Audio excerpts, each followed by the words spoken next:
While Maryland's public schools are among the top in the nation, Baltimore's school system continues to struggle. Some, like Republican Governor Larry Hogan and right-wing Sinclair Broadcasting Project Baltimore, say the problem isn't a lack of funding, it's waste and mismanagement. Simply cannot allow children to be punished year after year because their adult leaders are failing. They, along with the likes of Trump's Education Secretary Betsy DeVos, say the solutions lie with expanding privately run vouchers and charter schools.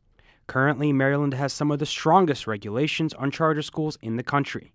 All charter school teachers are unionized, and all charter schools are operated by their local school district instead of a private or for-profit operator. Critics say such restrictions make Maryland's charter laws the worst in the country. Oh, I think that Maryland has the best charter law in the nation, not the worst. So we sat down with Matt Hornbeck, who heads the highly acclaimed Hampstead Hill Academy. It's terrific that we have control over hiring and our curriculum, and most of all, control over our budget. Site-based control, and in this format, as a charter school in Maryland, really helps schools make the decisions that are needed to improve student achievement. And I think that it works well in Maryland. Unlike other states where charter schools are their own district, their own LEA, Maryland's law does not provide for that. And here I think that works very well. I think we have a much higher success rate. Certainly the teachers that work in charter schools are more well compensated, their benefits are better. I think if you look at... They're all part of the union. They're all part of the union. If you look at any state or district where there is collective bargaining, that the job security and the higher living wage that's paid to teachers and better benefits are a key piece of why they're able to attract top talent and why top talent wants to stay. So I think that in my 15 years here, 12 as a charter school, that's a key piece of the work. I mean, frankly, it's the whole game. Attracting and keeping top teachers really makes all the difference. Now, as a principal, having a union means you have less power. Why do you support unionization? I actually don't believe that having a union means less power for principals or superintendents.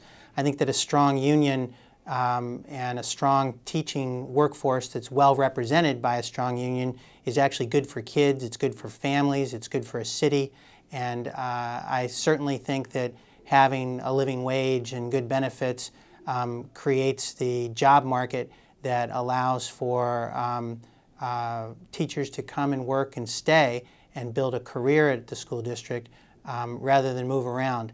I think if you look at lots of other districts that are not represented by collective bargaining units, you see salaries that are 2/3 or less, and that is frankly not what teachers should be paid. The entire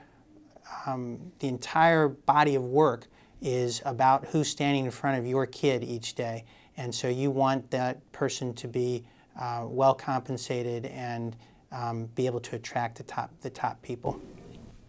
Another thing that's often raised in stories by Project Baltimore or other critics of the public school system in Baltimore City is that they say, Baltimore has some of the highest funding in the state and the country, but it's not returning the results. Baltimore City schools spend about $16,000 per student every year, the fourth highest in the nation. Baltimore City Schools funding is the fourth highest per pupil funding of all of the 13,500 school systems in America. But the narrative put forth by Hogan and Project Baltimore dismissed the state's own studies that have found Baltimore schools need hundreds of millions of dollars a year in additional funding to reach adequacy. How do you respond to that?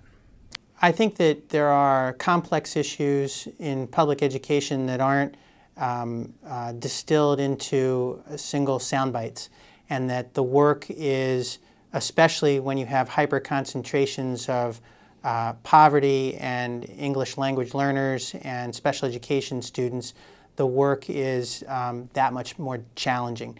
And I think that there is incredible accountability from the superintendent to the principal to the teacher.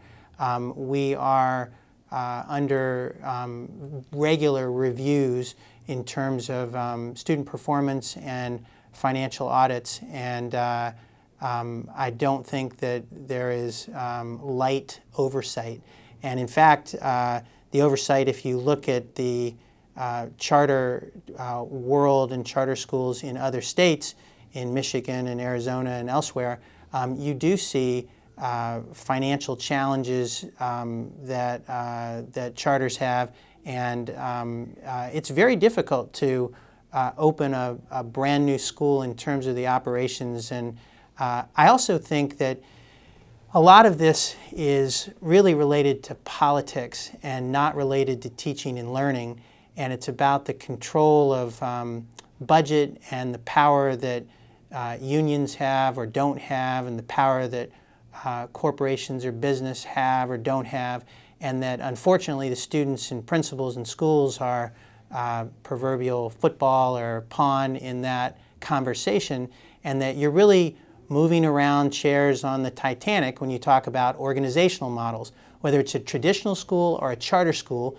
you need good teachers, and you need enough money to make it all work, and you need research-based curriculum, and you need to have something like restorative practices that creates the culture and climate that is good for students and teachers.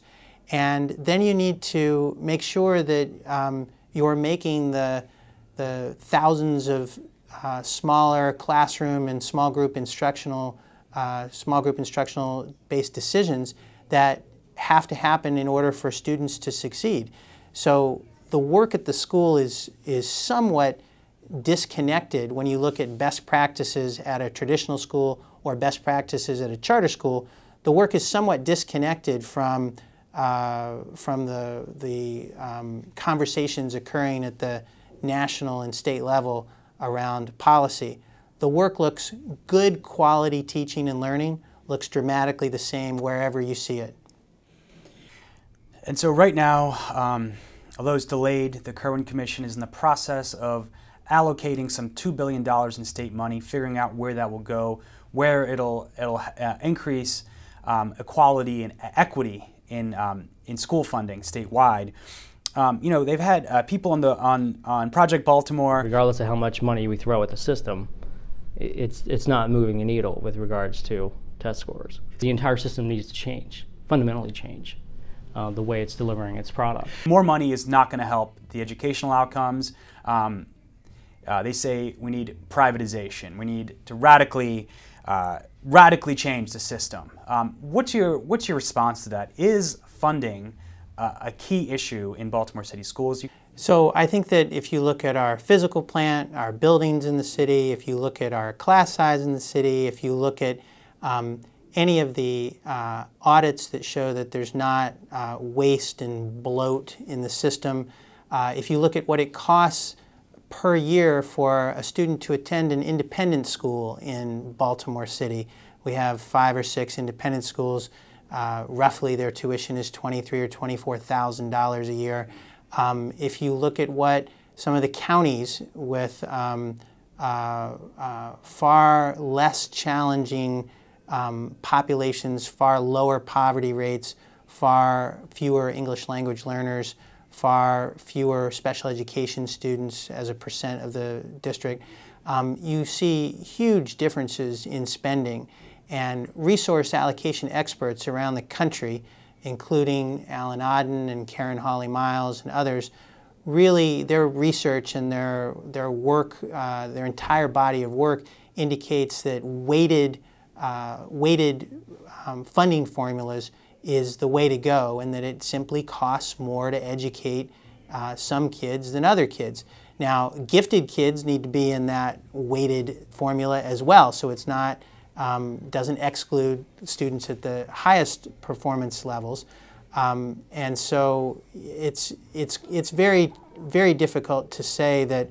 I don't think there's any evidence that privatization or corporations or businesses can run public schools better than cities and municipalities and towns and townships. I just don't see that. There's no evidence anywhere that that is the case. Let's talk about test scores for a minute. Okay. A lot has been made about the fact that Baltimore City students don't perform as well on standardized tests, on high-stakes tests, as their counterparts in the rest of the state. Recent investigative reporting discovered 6 Baltimore City schools where not one single student was proficient in any state testing. Of Baltimore City's 39 high schools, 13 had 0 students proficient in math. And Maryland has some of the highest test scores in the country, and Baltimore is always lagging. What is the reason for that? So the cyclical nature of poverty and the hyper-concentration of poverty is a contributing factor. It is very challenging without adequate resources to do the work, even if you didn't have students who were challenged. So that is a key piece of it.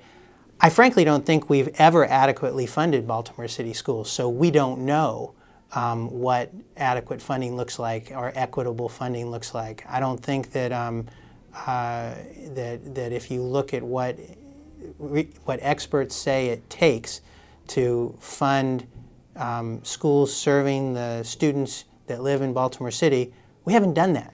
And so that's hopeful. I am hopeful that Kerwin will get at that over the next 18 months, and that they will look at adequate funding, equitably distributed across the state. One of the interesting things is that Strong Schools Maryland is an advocacy group that's helping to educate the people around the state. And one of the things that they have learned and shared is that there are more than 800 schools in every one of the 24 counties and the city that have 40% or more students living in poverty. And so this is not just a Baltimore City issue. Poverty exists across the state, and it's something that we hope Kerwin will look at closely the Kerwin Commission, in terms of how funds should be distributed.